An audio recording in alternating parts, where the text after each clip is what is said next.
Welcome to Whiskey Vault. I'm Daniel. I am Rex. So together, Yeah. tight, focused, Like a tiger. not at all narcoleptic.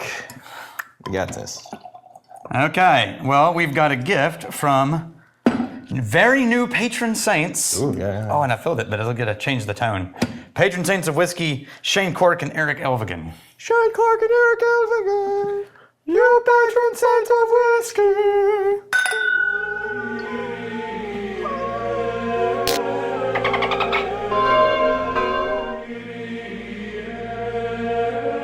Yeah, there you go. Ooh, apples. I smelled apples Yeah. as I was waving it around my microphone.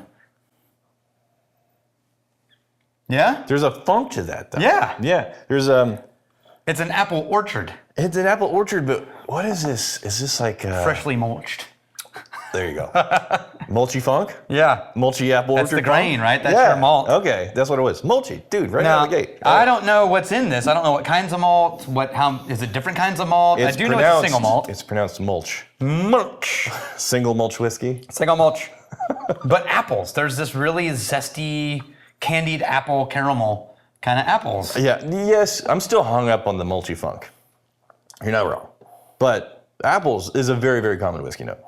The mulch, though, I've had it, but it's throwing me because I'm not really that put off by it. It's weirdly, I'm liking this. Yeah, it's weirdly balanced up against the apple orchard notes. Yeah. It's kind of a. I don't know. There's something going on. I don't know, I feel it's a little tailsy potentially after we're getting the funk. But I'm liking it. It's not. It's had time. Yeah, yeah, yeah. This was a distillery that was called Liquid Brands, but they recently got bought by Brown Family Vineyards. So they don't release this anymore. They release other things. All right, there's a vanilla. So that doesn't exist anymore. Not very far under that surface. It's rich, but it also is kind of metallic.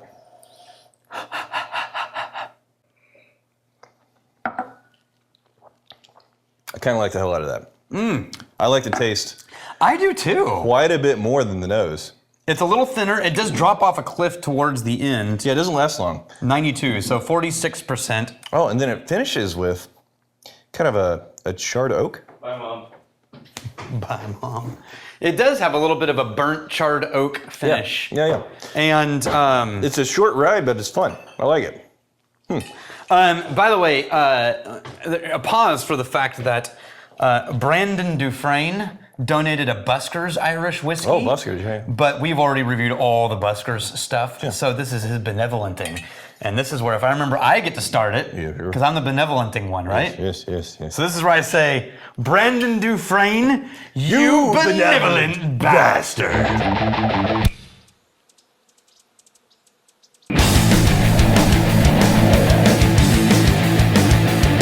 I was waiting for that aftertaste to settle, and what lingered was the oak note. Yeah, I went back to the nose, and it's an unripe strawberry nose for me. There's a note there. I love how much fruit is in this, right? Yeah, and then that mulchiness is definitely tamped down to once you get it in your face hole. The main one, not the supplemental ones. That's nice. I think they did a good job. I'll be interested to see what they do with Brown Family Vineyards. That is nice. Yeah. I don't want to overhype it, but 4 different kinds of barley. okay. That's all we really know, but I don't know what kinds. Yeah, the sweetness does lose a step though whenever you go back. The bitterness shows up a little bit earlier. I'm very much impressed between the nose and the first and second sip. The first sip was the nicest, most surprising thing. It's getting a little bit thinner as we go back. It does. Yeah, you acclimate to the more potent things. Oh. I feel like you followed my advice. I did. I went too far. Maybe someone moved the trash can. Can we blame it on the trash can? Yeah, the trash can mover. Yeah. I was watching this video because Jackson's really into cars on this F1 driver who was on like the something under the lap, and he came around a corner and clipped one of the plastic barriers and spun out, ended up losing. Yeah. And when they pulled him out of the car, he was like, "Somebody move that barrier." And they were like, "Really? You moved the barrier? Really? You're gonna blame it on the barrier?" Yeah. He's like, "No, somebody moved that barrier." Yeah. And so they walked out on the track and went over and checked it, and the barrier had moved. And they went back and checked the tape, and somebody had skimmed a section, and it had shifted the barrier by like a tiny fractions of an inch. Wow. And he was so finely tuned on his corners that one micro change on a barrier was the difference between him clipping it and sucks. Right? That's impressive. But that's how tight. That's impressive that he. That's how finesse. Yeah. That's how I feel I am with the trash can.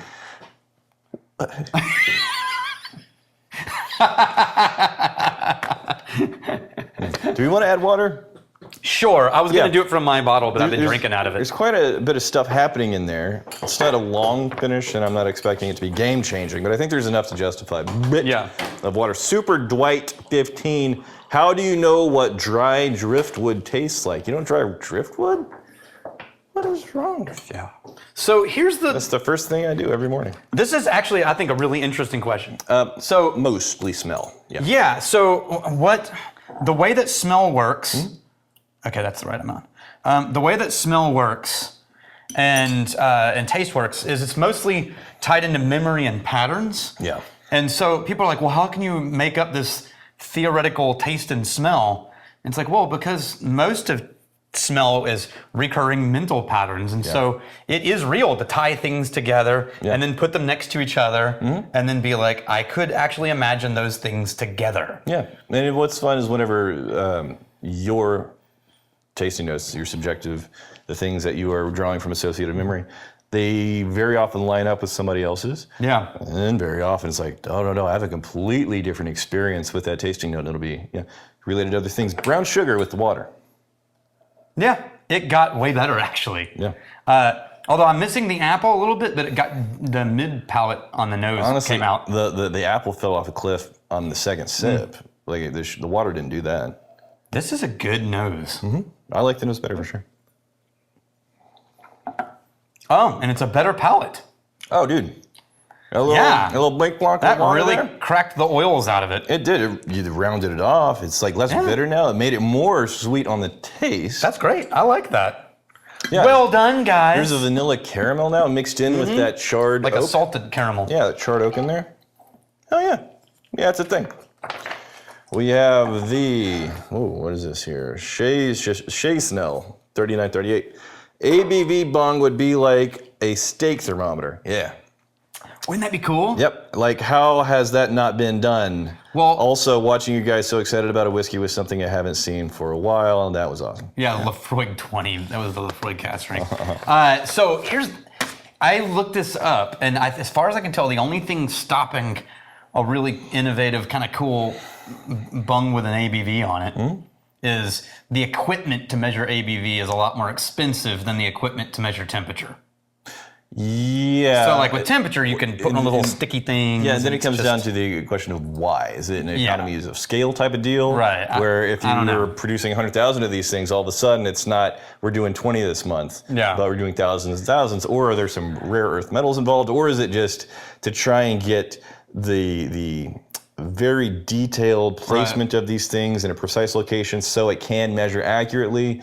And then if you're doing that by hand, it's very expensive. Is there enough to justify like robotics involved? I don't know. There's a lot that goes into it. A lot that goes into it. Yeah. And at the end of the day, it's not that big of the deal to drill a hole and pull a sample and plug it. Like that's so low maintenance. But again, if you are looking at what caused the entire idea in the first place, those barrels that have been sitting there for a long time, and it can't go below 40 ABV. Right.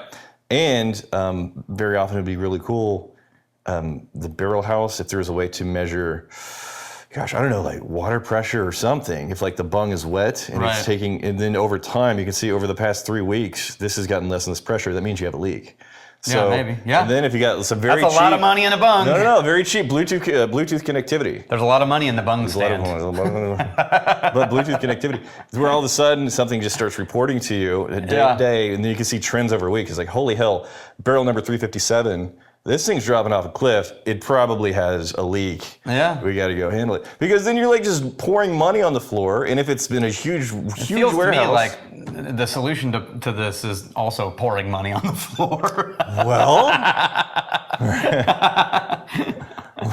hold on a second. But if you're looking at can it be justified?